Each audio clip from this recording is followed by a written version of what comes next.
Bonjour, ici Angélique et Scott en direct pour KTB Radio pour couvrir l'événement donc, de Serre-les-Arts, et nous allons passer la prochaine petite demi-heure avec Sylve Karen, donc une artiste peintre originaire de l'Oregon aux États-Unis qui a passé une partie de sa vie donc, en Provence du côté de Mison.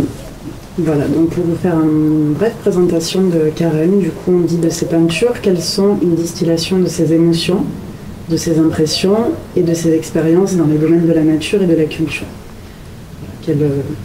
Qu'elle traite donc, beaucoup de la nature et des paysages du nord-ouest du Pacifique aux États-Unis, où elle est originaire, et de la campagne provençale. Donc je vais laisser maintenant la parole à Scott pour une interview qui va se dérouler en anglais. Voilà. Je m'appelle Scott Deserre.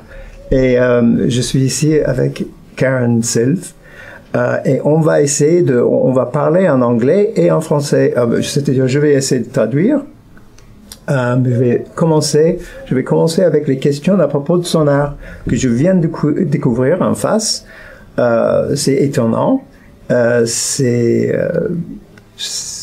Bon, mais en fait, je vais commencer avec une question à Karen Sylve.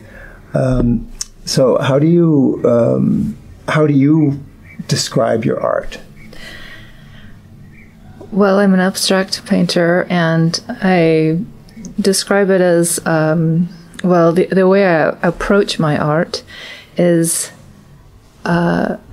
it's really about an expression that's coming from my heart or my gut that expresses maybe an experience that I've had, whether it be taking a walk in the park or traveling to different places.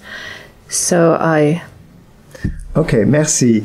Voilà, c'est une artiste abstrait, si on le dit comme ça, qui traduit ses expériences dans l'espace, dans la nature, par voie de ses émotions.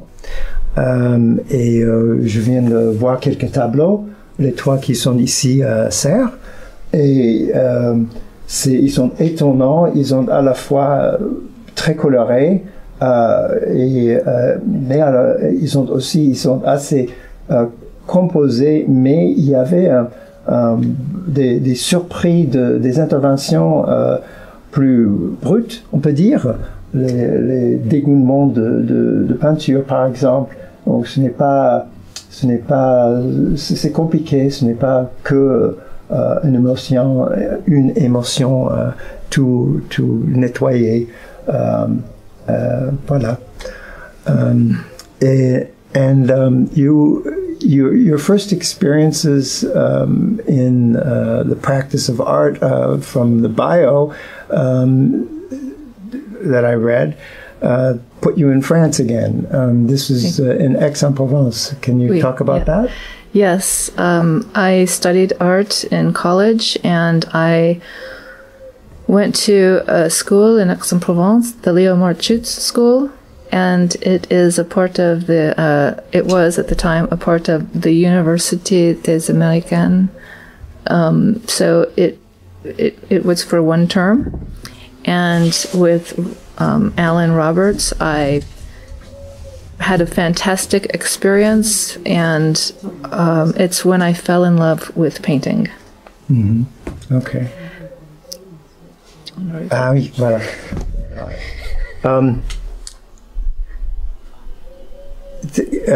Karen vient de raconter comment elle a commencé son engagement dans l'art. C'était lancé pendant qu'elle était étudiante dans l'école américaine à Aix-en-Provence, et c'était là où elle a vraiment découvert l'art comme un moyen de s'exprimer, de s'engager, et ça elle était en France à cause du fait que sa famille a une maison en Provence, et elle vient. Je vais demander quand elle est, comment elle vient, et si souvent. Yeah. So I returned here many years later, after a career, and I became an artist in America, and I returned here in France. This is my first year staying for a year, but I have returned here to visit my family every summer for 2 or 3 months for the past 5 or 6 years. Ah, ok. Yeah. Donc, elle vient de raconter comment cette année, c'était la première année qu'elle a passé presque un an ici en France. Mais ma question, c'était plutôt, je vais le reposer. So, how regularly did you come to France in the past? Like you have a family house here. Is that new, or was that? My grandfather was French, and he retired here. My parents. Son grand-père était français. Et il a appris, il était aux États-Unis et après il est revenu en France pour sa retraite. Now my parents have retired here and they live here. Ah, et maintenant ses parents ils ont pris leur retraite et ils s'installaient, ils ont installé maintenant en Provence, dans la même maison, in the same house. Oui. Oui, dans la même maison. Oui. Et puis-je demander à peu près où se trouve cette maison? About where is this house? Et Mison, so it's in the countryside of Mison. Mison? Oui. Ok, donc c'est près d'ici. Oui. It's near here. Oui. Et alors, si j'ai bien compris, tu es venu toutes les étés pendant ton enfance? Oui. So I have come here for the past more than 5 years every summer to rester ici. So this year is my first year to really stay here for a longer period of time and paint. So all the paintings in this exhibition I painted here. Voilà, donc ça c'est plus intéressant. Les peintures qui sont ici à Serres, c'est des peintures qu'elle a créées cette année pendant son séjour en France, son récent séjour en France. Et je vais passer par un peu plus d'histoire. Je remarque que tu as des peintures dans la collection permanente du consulat américain à Monterrey. Est-ce que tu parlais de comment ça se passait, comment tu as fait placer tes œuvres dans le consulat en Mexique? In English? Can you talk a bit about how your paintings ended up in the Mexican consulate in Monterrey? Yes, I was invited. Or the American consulate, sorry, Yes. the American consulate. I was invited. I've exhibited in a lot of places with a program called Art for the Embassies in America, and so the art goes to the embassies. And so a lot of places my art has stayed for the 2 to 4 years in the American embassies in different countries. And through that program, some of the curators put together a permanent collection, and that's how I'm in the permanent collection in Monterrey, Mexico. Ah, okay. And when was that? 5 years ago, maybe. Since, I don't know, maybe more, 6. I don't remember. Okay. Voilà, donc à propos de ces œuvres qui résident maintenant dans le consulat américain à Monterrey, si j'ai dit consulat mexicain, c'est faux, c'est le consulat américain à Monterrey, en Mexique. Ces œuvres étaient choisies après une tournée des œuvres organisée par un projet qui s'appelle Art for the Embassies, l'art pour les ambassades. Et après ces exhibitions, certaines des œuvres vont être choisies pour rester dans le consulat, dans leur collection permanente. Et ces œuvres étaient réussi à passer satisfaire les exigences des curateurs de consulat américain à Monterrey. Et je vais maintenant poser des questions à propos de ses expériences à Aix-en-Provence quand elle a commencé. Voilà, en anglais. I'm going to ask you to return to your experience in Aix, because Okay. I think this was really formative for you, Okay, yes. according to what I've read. Okay. And if you can maybe speak in bites, and then I'll. Okay. Okay.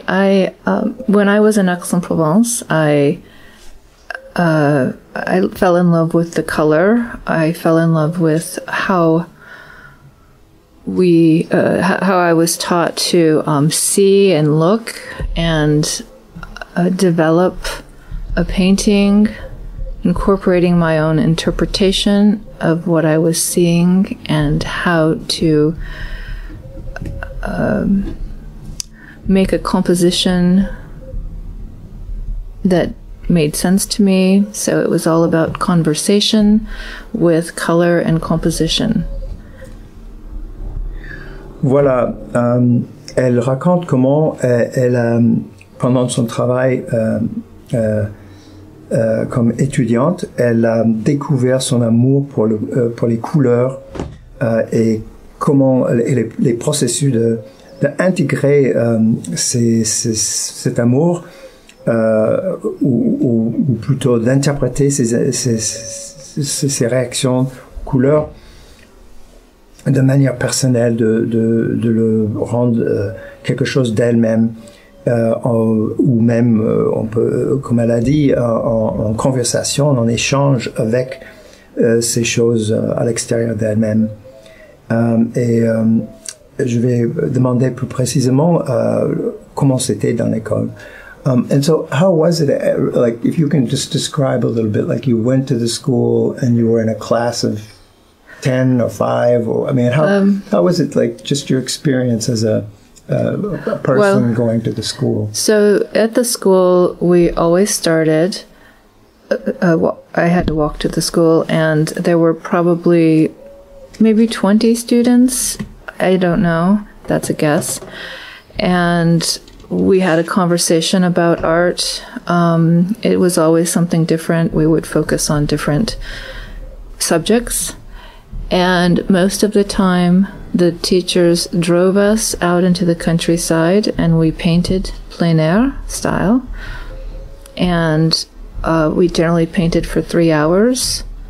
And then we would come back to the studio for lunch.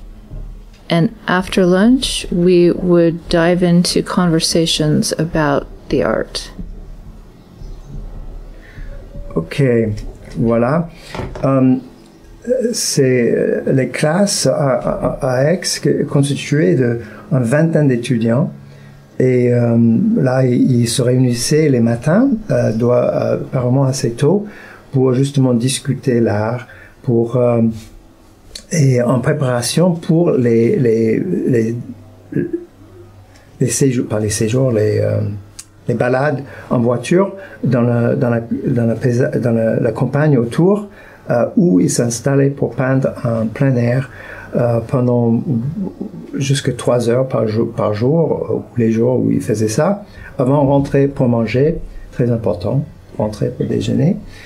Ils sont en France. Et après, ils discutaient leurs expériences, leur engagement, de mettre l'étalement des pigments sur une surface avec un vue des paysages autour. Cette réduction à la fois, cette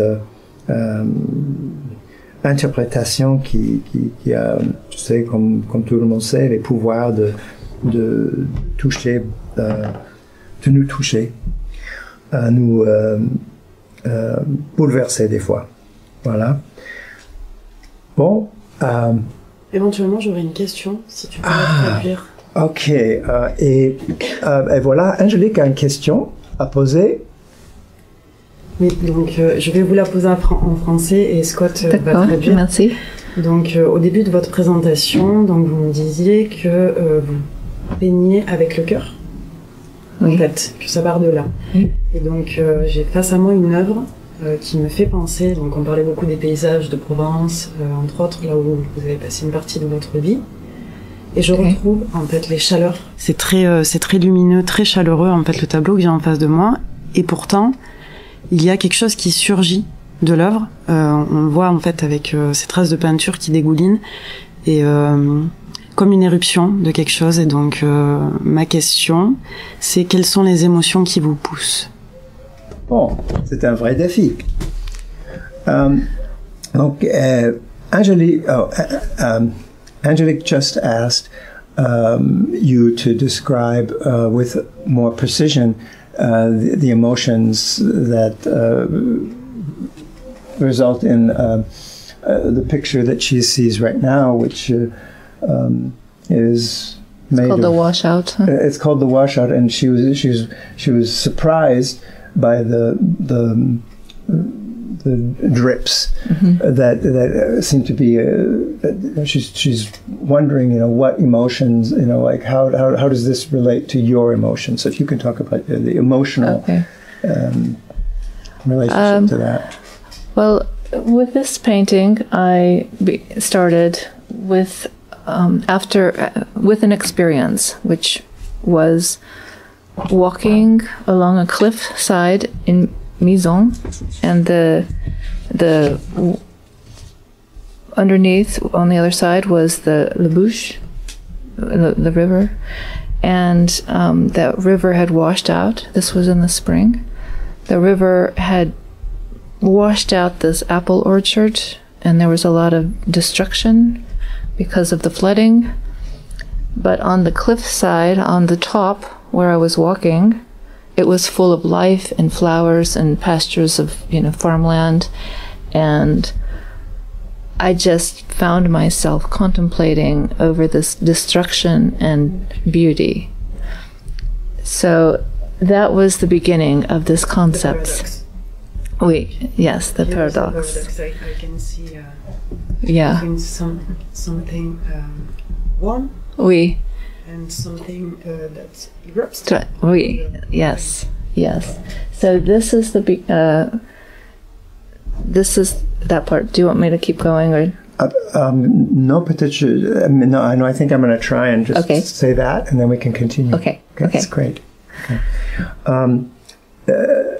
Cette peinture qui a touché Angelique, qui l'a provoqué, l'a provoqué de poser une question, s'appelle Wash Out. Le grand nettoyage. Angelique propose le grand nettoyage, mais c'est pas ça, parce que wash out, ça, c'est, en fait, en anglais, ça, c'est quand quelque chose comme un torrent va faire partir les choses, ou quand le couleur dans un vêtement est perdu avec un javel. Okay. Donc ça c'est un wash out. Voilà. Donc cette peinture qui s'est touchée ou qui a provoqué des questions au moins chez Angelique, c'est une peinture qui était inspirée pendant une balade à côté d'une maison de Mison et où pendant cette balade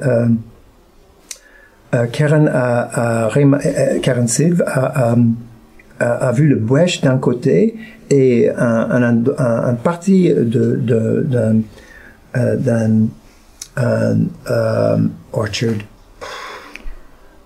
Un parti du lit de la rivière était pris par la rivière, détruit quelque part. Il y avait une nature perturbée par les torrents d'eau.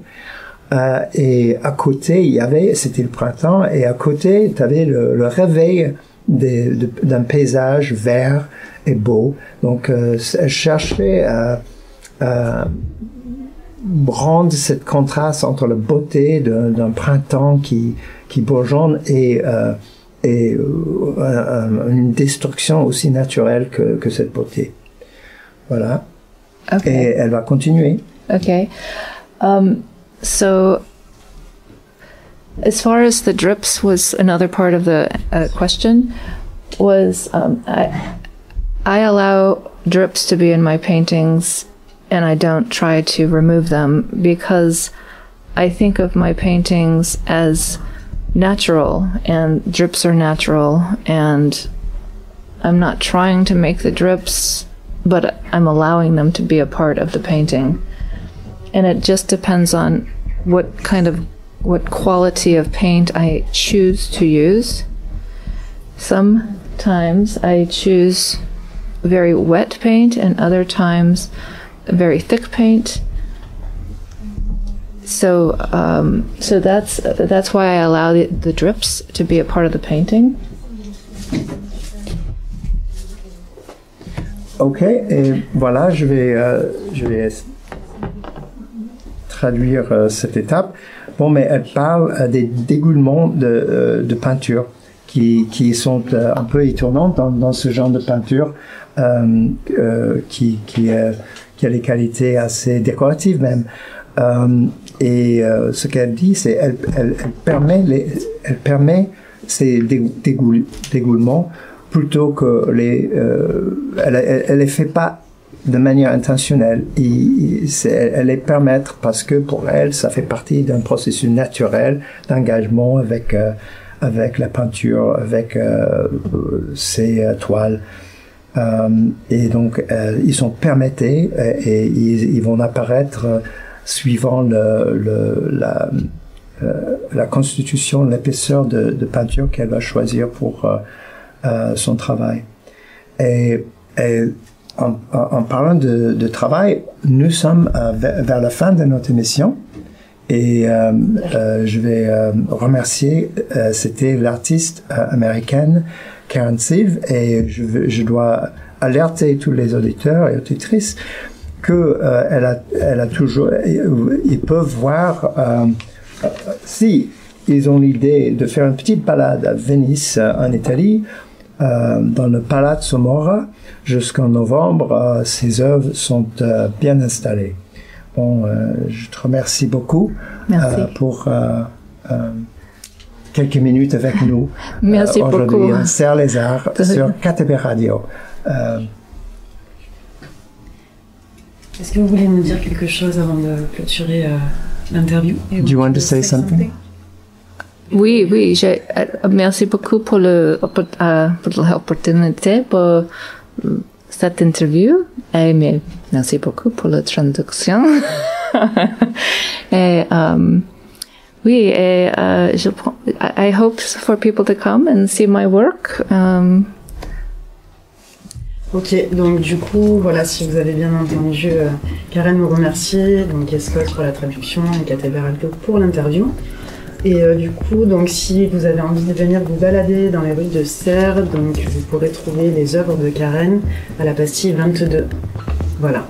Et donc du coup, nous étions en interview avec Karen Silve pour elle nous parle de ses peintures et vous pourrez retrouver bien sûr tous les podcasts donc des artistes sur le site internet de KTB et sur l'application KTB Radio. Voilà. Et on vous remercie beaucoup et on vous souhaite une bonne journée.